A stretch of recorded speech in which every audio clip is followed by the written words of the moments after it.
할렐루야. 오늘 드릴 설교의 제목은 나를 따르라입니다. 본문은 누가복음 9장 57절로 62절의 말씀입니다. 길 가실 때에 어떤 사람이 여짜오되 어디로 가시든지 나는 따르리이다. 예수께서 이르시되 여우도 굴이 있고 공중에 새도 집이 있으되 인자는 머리 둘 곳이 없도다 하시고, 또 다른 사람에게 나를 따르라 하시니 그가 이르되 나로 먼저 가서 내 아버지를 장사하게 허락하옵소서. 이르시되 죽은 자들로 자기의 죽은 자들을 장사하게 하고 너는 가서 하나님의 나라를 전파하라 하시고, 또 다른 사람이 이르되 주여 내가 주를 따르겠나이다마는 나로 먼저 내 가족을 작별하게 허락하소서. 예수께서 이르시되 손에 쟁기를 잡고 뒤를 돌아보는 자는 하나님의 나라에 합당하지 아니하니라 하시니라. 아멘. 독일의 개신교 목사이며 신학자였던 디트리 본 회퍼는 히틀러의 나치 이데올로기에 맞서 싸웠습니다. 그는 1945년 4월 9일에 플로센비르크 정치범 수용소에서 교수형으로 죽음을 맞이하였습니다. 39세의 젊은 나이에 하나님의 부르심을 받았던 본 회퍼의 생애는 비록 짧았지만 그의 신학과 삶의 교훈은 오늘에 이르기까지 계속 이어지고 있습니다. 핑겐발데 신학교에서 목회자 후보생들과 공동체 생활을 했던 본 회퍼는 그 당시 그들에게 강의했던 원고를 가지고 바로 책을 출판하였는데, 그 책이 바로 본 회퍼의 저서들 가운데 세계 각국의 언어로 가장 많이 번역된 바로 오늘 설교의 제목, 나를 따르라, 나흐 폴게입니다. 이 책에서 본 회퍼는 값비싼 은혜를 값싼 은혜와 대립시키고 그리스도의 부름 앞에서 즉시 반응하는 단순한 순종, 급격한 순종을 강조합니다. 나를 따르라는 본 회퍼의 학문적인 초기 저서들인 성도의 교제와 행위와 존재와 비교할 때 공통분모를 가지고 있습니다. 그것은 교회를 그리스도의 현존으로 이해하는 본 회퍼의 견해입니다. 비록 나를 따르라가 경건한 신앙서적에 어울리는 문체로 기록되었지만 그것은 박사학위 논문, 성도의 교제와 그의 교수 자격 논문인 행위와 존재가 보여주는 교회론적 관심을 기본적으로 이어가고 있습니다. 교회에 대한 본 회퍼의 관심은 그의 후기 신학에서도 계속 나타납니다. 그의 저서들, 윤리학과 저항과 복종 등의 관심을 그의 유명한 교회론적인 용어인 타자를 위한 교회를 가지고 정리할 수 있다고 한다면 본 회퍼의 생애와 신학의 일관된 관심사는 교회 또는 교회의 갱신 안에서 잘 나타나고 있다고 볼 수 있을 것입니다. 저는 본 회퍼 목사의 제자의 윤리에 주목하고자 합니다. 제자는 일반적인 사회 공동체의 구성원이 아니라 그리스도의 몸인 교회 공동체의 구성원을 말하죠. 제자는 교회 공동체의 주인이신 예수 그리스도의 제자를 뜻합니다. 즉 예수를 믿고 예수 그리스도를 따르겠다라고 다짐한 모든 성도들이 거기에 포함이 되는 거겠죠. 그러므로 제자의 윤리는 타자를 위한 예수 그리스도의 삶과 교훈을 따르는 결단을 의미하기도 하는 것입니다. 오늘 본문에 나오는 나를 따르라는 그리스도의 말씀은 마태복음에서 요한복음까지 12번이나 나옵니다. 그래서 우리는 본 회퍼가 말하는 그리스도를 따른다는 것의 의미를 더 자세하게 살펴볼 필요가 있을 것입니다. 본 회퍼가 런던에서 목회를 하던 그 당시에 독일의 국내 상황은 급박하게 돌아갔습니다. 히틀러가 독일의 제3국 총통이 된 1933년 1월 30일 이후 나치는 교회마저 정당의 이념과 구조 안으로 통합하는 것을 추구했고 그리스도인에게도 유대인과 민족의 적으로 선언된 집단을 차별화할 것을 강하게 주문하였습니다. 그래서 1933년에 군목으로 재직 중이던 루드비그 밀러가 히틀러와 나치 이데올로기를 따르는 독일 제국 교회의 주교가 된 것입니다. 한국 사회와 잘 비교해 보십시오. 오늘날 교회에서 공공연히 자신들이 보수 우익을 지지하고 그 반대는 마치 빨갱이 공산주의자들로 치부하며 갈등을 부추기고 있는 것. 마치 2차 대전 전에 독일의 상황과 비슷하지 않나요? 나치에 영합했던 이 루드빅 밀러와 독일 그리스도인들의 지시에 대항했던 저항은 고백교회를 중심으로 전개되었는데, 이러한 상황 속에서 옛 프러시아 교회의 형제단은 보네퍼에게 목회자 후보생을 위한 훈련하고 교육시키는 일을 요청하였습니다. 그리하여 보네퍼는 1935년부터 1937년 9월에 신학훈련원이 독일 비밀경찰에 의해 폐쇄될 때까지 핑겐발데 신학교의 책임자로 사역하게 되었습니다. 나를 따르라는 바로 이와 같은 상황 속에서 나왔으며, 그 내용은 목회자 후보생들에게 전하는 강의로 구성되었습니다. 본헤퍼의 제자의 윤리가 기본적으로 나치 이데올로기에 대해 저항하는 교회 투쟁의 상황 속에서 강조되고 있는 것입니다. 그리스도의 제자들은 두 가지 중에서 하나를 선택해야 했습니다. 히틀러의 나치 이데올로기를 따르든지 아니면 나사렛 예수의 삶과 교훈을 따르든지, 제자의 진정성은 바로 여기에서 결정된다라는 것입니다.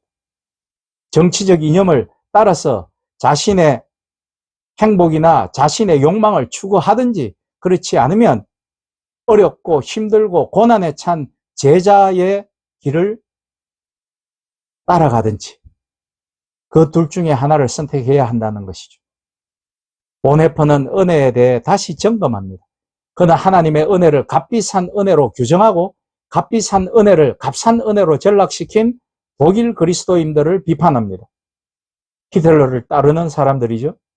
그것은 독일 그리스도인들이 모두 히틀러의 나치 이데올로기를 신앙함으로써 진정한 메시아인 예수 그리스도를 부인하고 거짓 메시아인 히틀러를 추종했기 때문인 것입니다.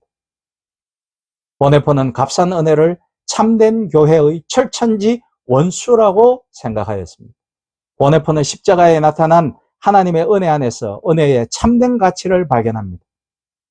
값비싼 은혜는 죄를 잘못된 것이라고 꾸짖는 은혜입니다. 오늘날 죄를 잘못된 것이라고 꾸짖으면 역공당하는 경우가 많은 목회자들에게 나타납니다. 값비싼 은혜는 죄인을 어렵다고 여기는 은혜입니다. 그것은 우리가 죄인을 어렵다고 여기는 것이 아니라 바로 하나님께서 십자가를 통해 우리에게 죄인인 우리를 의롭다고 여겨주시는 것입니다. 다시 말하면 값비싼 은혜는 죄를 용서하는 은혜가 아니라 죄인을 용납하는 은혜인 것이죠. 이것이 루터의 이신칭의의 교리의 핵심인 것입니다. 이것은 그리스도의 의에 기초한 믿음으로 인해 죄인이 어렵다 함을 하나님으로부터 받게 된다라는 의미입니다. 거기에 우리 인간이 결부되어서는 안 되죠. 그리스도의 십자가 안에 나타난 하나님의 의는 죄를 끄집고 죄인을 의롭게 합니다. 이신칭의는 그리스도의 십자가 안에 나타난 하나님의 사랑과 은혜를 강조하는 것입니다. 값싼 은혜를 비판하고 값비싼 은혜의 회복을 강조하는 본회퍼의 진술 속에서 우리는 교회 투쟁의 상황을 읽어낼 수 있어야 합니다. 즉, 본회퍼는 지금 참된 교회와 거짓 교회 사이에 치열한 싸움을 전제하는 것입니다. 히틀러를 추종하는 독일 제국교회 또는 독일 그리스도인들이 참된 교회인지, 아니면 나치 이데올로기의 교회 정책에 대해 반대했던 고백교회가 참된 교회인지를 구별하는 일은 매우 중요한 과제였던 것입니다. 보네퍼는 그 두 가치를 구별할 수 있는 시금석을 예수 그리스도의 부름을 듣고 순종하는 제자의 믿음 안에서 찾고 있습니다. 이러한 맥락 하에서 보네퍼의 제자의 윤리는 믿음과 행함의 역동적인 관계를 믿는 자만이 순종하고 순종하는 자만이 믿는다. 비록 이 두 명제는 두 문장으로 되어 있지만 두 문장은 다 같이 진리이다. 물론 칭의를 위해 믿음과 순종은 분리되어야 한다. 그러나 이러한 분리는 믿음과 순종의 일치를 결코 폐기해서는 안 된다. 믿음은 오직 순종 속에서만 존재한다. 믿음은 결코 순종 없이 존재하지 않는다. 믿음은 오직 순종의 행위 속에서만 믿음이다. 라고 나를 따르라 그의 책에서 설명하고 있습니다. 보네포는 믿음과 순종의 역동적인 관계 또는 둘 사이의 일치를 강조하고 있죠. 보네포의 개인의 실존적인 삶의 차원에서 보면 그에게서는 믿음과 순종이 함께 존재했던 것으로 우리는 보았습니다. 그러나 제가 보기에는 보네포의 주장 안에서는 믿음에 우선하는 순종에 대한 강조가 더욱 돋보이는 것 같습니다. 보네포의 견해에 따르면 고난은 제자의 윤리를 구성하는 중심 요소입니다. 여기서 말하는 고난은 제자가 임의적으로 선택할 수 있는 고난이 아니라 예수 그리스도의 고난입니다. 즉 보네포는 그리스도이신 예수의 정체성을 무엇보다도 고난받는 그분의 삶 속에서 찾았던 것이죠. 그리스도의 고난과 제자들의 고난과 연관하여 보네포는 십자가를 단순한 불운 또는 가혹한 숙명으로 인해 생기는 고난으로 이해하지 않습니다. 보네포에게 십자가는 무엇보다도 오직 예수 그리스도와 결속으로 인해 겪는 고난을 의미합니다. 십자가는 필연적인 고난이며 결코 우발적으로 일어난 사건이나 고난이 아닌 것입니다. 그리스도의 제자들은 그리스도인들에게 다가오는 필연적인 고난을 경험하여야 한다는 것입니다. 결정하여야 한다는 것입니다. 즉 이것은 그리스도의 제자된 자들이 십자가 안에서 예수 그리스도 때문에 세상으로부터 사람들로부터 버림을 받는 자신이 초래한 자발적인 고난을 강조하는 것입니다. 이와 같이 고난은 보네포의 제자의 윤리를 구성하는 중심 요소입니다. 또한 그는 루터와 아우크스부르크 신앙고백 안에 초안에 기초하여 교회를 복음 때문에 박해받고 고난을 당하는 사람들의 공동체로서 강조함으로써 그리스도와 고난받는 유대인들을 위해 십자가를 지기를 거부했던 당시의 독일의 그리스도인들을 가짜 교회라고, 가짜 그리스도인이라고 비판한 것이죠. 그러면 보네포의 제자의 윤리는 오늘의 현실 속에서 살아가는 우리에게 어떤 의미를 줄까요? 이러한 의미를 생각해 봄으로써 그것이 오늘의 한국 교회의 개혁에 도움이 되기를 저는 간절히 바랍니다. 제자의 윤리는 무엇보다도 한국 교회의 지도자들에게도 분명한 어떠한 경고가 또는 어떤 다시금 생각하는 거리를 제공할 것입니다. 제자의 윤리는 공명심에 기초한 사변적인 신학자의 삶과 사적인 야망에 기대어서 사역하는 목회자들의 정체성에 대해 구체적이고 가장 근본적인 물음을 던집니다. 그대들이 진정한 그리스도의 제자들이냐고 말씀입니다. 보네포의 고백처럼 우리는 아직 그리스도인이 되지 못한 상태에서 학문적인 업적을 쌓거나 예수 그리스도를 그저 믿는다거나 목사가 되었으므로 목회 사역을 하고 있는 것은 아닌지 고민해야 하는 것입니다. 제자도가 없다면 말씀이죠. 이러한 관점은 한국 교회의 지도자들의 비도덕적인 행동에 대한 사회의 비판이 고조되고 있고 오늘의 상황을 고려할 때 더 큰 설득력을 갖습니다. 교회 공동체를 섬기고 세우는 목회의 본질을 개인의 부와 명예를 축적하기 위한 수단으로 여기는 목회자들의 일탈 행위는 최근에 우리 주변에서 쉽게 찾아볼 수 있습니다. 이러한 일탈의 비도덕성은 교회 세습을 인정하고 받아들이는 일부 목회자들의 사적인 욕망 안에서 더욱 심각하게 나타나고 있습니다. 더구나 비인간적인 성추문의 주체가 일부의 목회자들로 드러나고 있는 현실을 볼 때 제자의 윤리는 한국 교회의 갱신을 위해 꼭 필요한 것으로 보입니다. 유명한 목회자나 뛰어난 신학자가 되는 것보다 더 중요한 것은 진정한 그리스도인이 되어야 한다는 것입니다. 목사 이전에, 학자 이전에, 지도자 이전의 말씀입니다. 보네포의 제자의 윤리는 우리에게 믿음과 순종이 일치하는 삶에 대해 분명하게 보여줍니다. 제자의 윤리는 마치 야고보서 2장 16절로 17절의 말씀처럼 너희 중에 누구든지 그에게 이르되 평안히 가라, 덥게 하라, 배부르게 하라 하며 그 몸에 쓸 것을 주지 아니하면 무슨 유익이 있으리요? 이와 같이 행함이 없는 믿음은 그 자체가 죽은 것이라 라는 교훈의 전승을 이어가고 있는 것처럼 보입니다. 이러한 제자의 윤리는 값싼 은혜와 순종 없는 믿음의 부정성에 함몰된 한국 교회의 상황에 경종을 울립니다.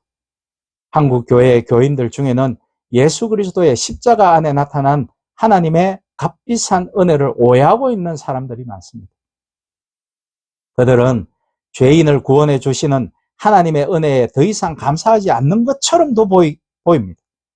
그들은 더 이상 죄를 미워하지 않는 것처럼 보입니다. 죄와 싸우지만 아직 피 흘리기까지는 대항치 아니하는 것처럼 보입니다. 죄에 대항을 해야 되는데 말씀이죠. 그들은 회개에 합당한 열매를 맺지 아니합니다.